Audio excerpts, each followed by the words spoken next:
Step 4. Mounting brackets and guides. As you begin installation, keep in mind that all component markings assume that you're on the inside of the building looking out. Your next step is to install your mounting brackets and guides.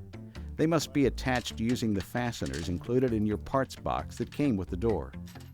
Attach the mounting brackets to the slotted holes in the mounting plates with the hardware provided. The mounting brackets are marked left and right for easy identification. Next, install the door guides. The opening edge of the guides should be inset a slight amount, about 1/8 of an inch from the door jamb opening on each side, so you don't hit the guides when entering the door opening. Both guides must be plumb.